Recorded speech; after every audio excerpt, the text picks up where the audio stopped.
పెట్టాను. తెలంగాణ రాష్ట్రానికి పలానా ఇంత. గత ప్రభుత్వ హయాంలో టీటీడీ పరాకమణి వ్యవహారాల్లో జరిగిన అక్రమాలపై కూటమి ప్రభుత్వం విచారణ చేపట్టిందని బోర్డు మెంబర్ భానుప్రకాష్ రెడ్డి తెలిపారు. తాడేపల్లి కేంద్రంగా తిరుమలలో అనేక అక్రమాలు జరిగాయని ఆయన ఆరోపించారు. ఈ నెల 26న హైదరాబాద్లో నిర్వహించే మేధస్సు సదస్సు కార్యక్రమంలో వైసీపీ పాలనలో జరిగిన అనేక అక్రమాలపై చర్చ జరుగుతుందని చెప్పారు. పరకామణి కుంభకోణంలో ఉన్న సూత్రధారులు, పాత్రధారులకు త్వరలోనే శిక్ష పడుతుందంటున్న టీటీడీ బోర్డు మెంబర్ భానుప్రకాష్ రెడ్డితో మా senior correspondent Kondalarao face to face. గత ప్రభుత్వ హయాంలో టీటీడీ పరకామణిలో జరిగిన అక్రమాలపై ఇప్పటికే ఆంధ్రప్రదేశ్ రాష్ట్రం కూడా సీరియస్గా తీసుకుంది. దీని మీద మనతో మాట్లాడటానికి TTD board member Bhanuprakash Reddy గారు ఉన్నారు. సార్ చెప్పండి, ఎంత కుంభకోణం జరిగింది గత ప్రభుత్వంలో పరకామణిలో? దాదాపు 40 కోట్ల రూపాయలు విలువ చేసే ఆస్తుల్ని స్వామివారి పేరుతో బదలాయించారంటే ఎంతవరకు వారు దొంగ ఆ రోజు పరకామణిలో చోరీ ఉంటుందో మనందరం అర్థం చేసుకోవచ్చు. దాదాపు 100 కోట్ల రూపాయల పైచులకు ఇంకా స్వామివారి ఖజానాకి చేరాల్సిన అవసరం ఉందని చెప్పి శ్రీవారి భక్తులు భావిస్తున్నారు. ఎవరెవరు పంచుకున్నారు, ఎక్కడ పంచుకున్నారు, ఎంత పంచుకున్నారు, ఎప్పుడు పంచుకున్నారు, పూర్తి వివరాలు రాబో రోజుల్లో శ్రీవారి భక్తుల ముందు, స్వామివారి ముందు నిలబెట్టే రోజు దగ్గరలోనే ఉంది. సార్, పరకామణిలో లెక్కించడం అంటే ఒక అదృష్టంగా భావించాలి. అలాంటి పరకామణిలో దొంగతనం చేయాలని ఎలా అనిపించింది అంటారు? అంటే ఈ దోషుల్ని ఎంతవరకు మనం శిక్షించవచ్చు? ఒక బుద్ధి లేని వెధవ పరకామణిలో దొంగతనం చేస్తే అప్పుడుంటే ప్రభుత్వం చట్టం ముందు నిలబెట్టి శిక్షించాల్సింది పోయి దొంగ దగ్గర గజ దొంగలు పంచుకున్నారు. అది ఉదాహరణ.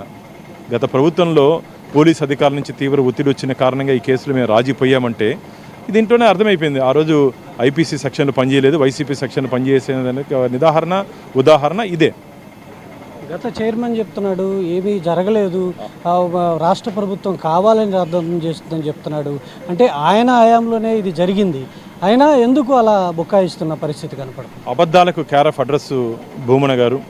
వారి మాటలు పట్టించుకోవాల్సిన అవసరం లేదు. వారు రాజకీయ నిరుద్యోగ మిగిలిపోయిన తర్వాత ఉద్దేశపూర్వకంగా గోశాల నుంచి గోవిందుడి వరకు అసత్య అబద్ధపు ప్రచారాలు చేస్తున్నారు.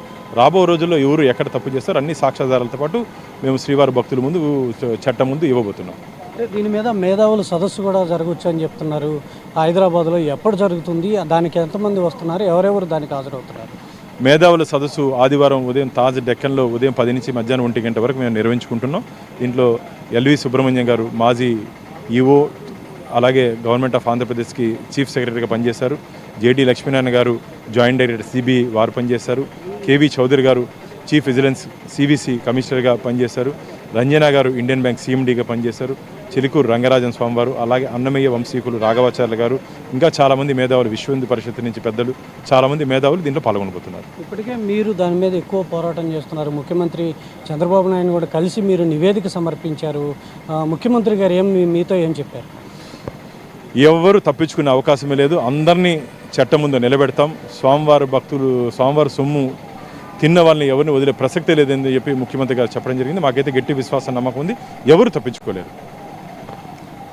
ఏదైతే స్వామివారి సొమ్ముని తిన్న వాళ్ళు ఎవరిని కూడా వదిలిపెట్టే పరిస్థితి లేదు. రాష్ట్ర ప్రభుత్వం దీని మీద ఖచ్చితంగా సీరియస్గా తీసుకొని అటువంటి వాళ్ళపై కూడా కఠిన చర్యలు తీసుకుంటామంటూ ముఖ్యమంత్రి చెప్పిన నేపథ్యం కనపడుతుంది. మరోపక్క ఈ పరకామణి జరిగిన దొంగతనం కేసులో గత ప్రభుత్వం జరిగిన ఏదైతే ఈ దొంగతనం కేసులో దోషులందరినీ కూడా శిక్షించే విధంగా రాష్ట్ర ప్రభుత్వం కావచ్చు, అటు కోర్టులు కూడా ముందుకెళ్తున్న పరిస్థితి అయితే కనపడుతుంది అని భానుప్రకాష్ రెడ్డి గారు చెప్తున్న పరిస్థితి అయితే కనపడుతుంది.